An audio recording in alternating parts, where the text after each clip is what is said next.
The lights of the 2025 Weibo TV and Internet Video Summit blazed so brightly they washed the entire auditorium in gold.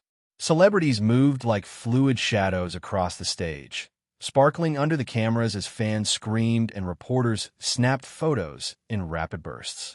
But just offstage, behind the thick velvet curtains that hid everything the audience wasn't supposed to see, something far quieter and far more dangerous was unfolding. Shen Yue stood alone in the narrow corridor between the curtains and the backstage wall, her hands trembling slightly as she adjusted the mic clipped beneath her collar. Her heart was beating far faster than she wanted it to, and she kept her eyes down, avoiding the staff bustling around her. She had been preparing for this moment all day, not because of the award she was presenting, not because of the interviews waiting for her afterward, but because she knew who she would inevitably run into tonight. Dylan Wang.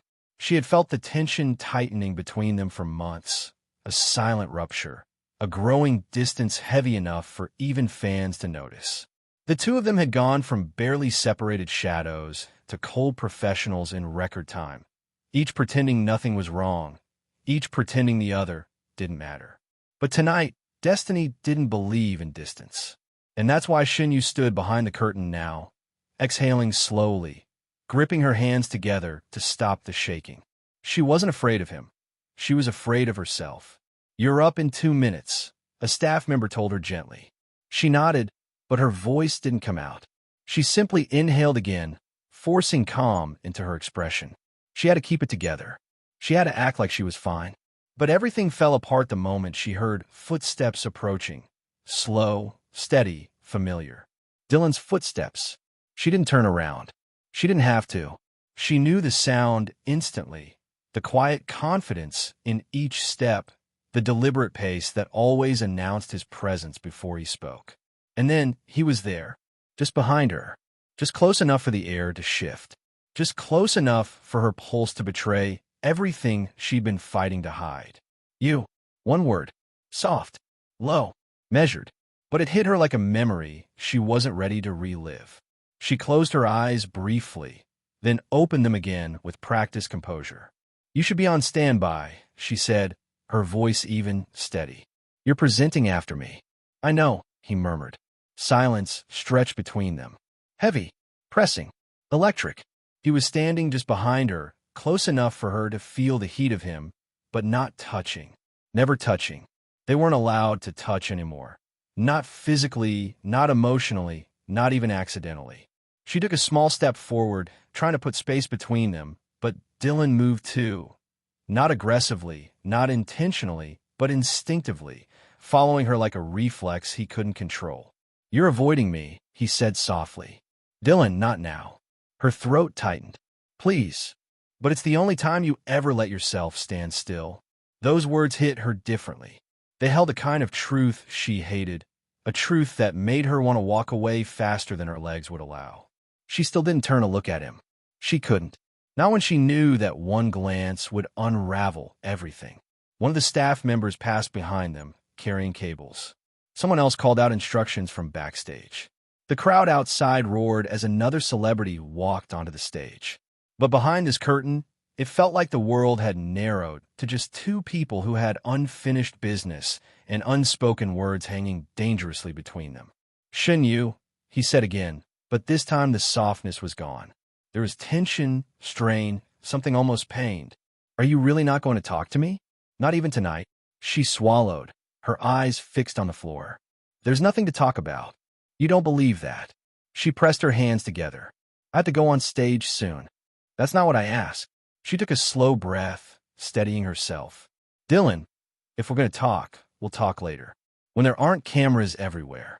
When there aren't people listening." No, his voice was firm, surprising her.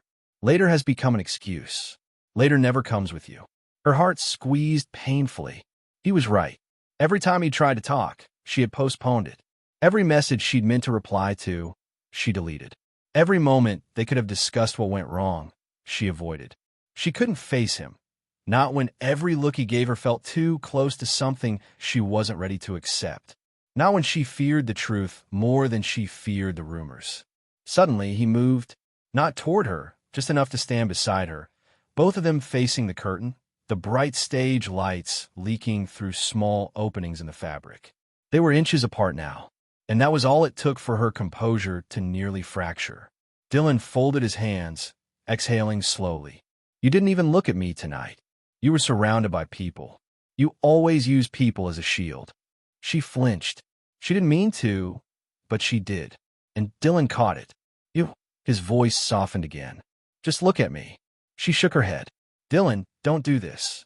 Look at me, he repeated. I can't. Why? His question wasn't harsh. It wasn't demanding. It was quiet, careful, and devastatingly honest. She finally turned. Slowly. Painfully. And when their eyes met, it felt like a storm breaking open. Dylan inhaled sharply. He wasn't expecting it. The vulnerability in her eyes, the shimmer she tried to blink away, the exhaustion she had been hiding. For a moment, neither spoke. Then Shen Yue whispered something so fragile, so faint, so unlike the confident star the world knew, he almost thought he imagined it. Because it still hurts. Dylan froze, completely stunned. Not because she whispered, but because of what she whispered. The truth he had been trying to get her to say for months finally slipped out. Not in anger, not in frustration, but in pure, unguarded honesty. It still hurts, he repeated, voice low, eyes narrowing slightly. She nodded once, barely. Yes, it hurts to look at you. It hurts to stand near you. It hurts pretending that nothing happened. And I'm tired of hurting. His jaw tightened, not with anger, with emotion. Raw, unfiltered emotion he wasn't prepared for. He took a step closer, lowering his head to meet her eyes directly. I never wanted to hurt you. I know, she whispered. That's why it hurts even more. He closed his eyes briefly, struggling for composure. When he opened them, there was something different in his gaze, something regretful, something tender, something dangerously close to breaking. What exactly still hurts? He asked quietly, almost afraid of the answer. She looked down at her fingers, twisting nervously. Everything. He swallowed. Tell me. She shook her head. I can't. Yes, you can. No, she whispered, voice cracking. Because when I start talking, I won't be able to stop. Then don't stop. Her breath hitched. He stepped closer again, enough that she could feel the warmth of his breath, the faint tremble in his exhale. That's why I'm here, he murmured. That's why I've been waiting. For this. For you to finally say something real. She bit her lip, her voice trembling. You left first. His breath caught. The accusation was soft, but it landed like a blow. You pulled away before I did, she continued. You got quiet. You stopped texting back. You stopped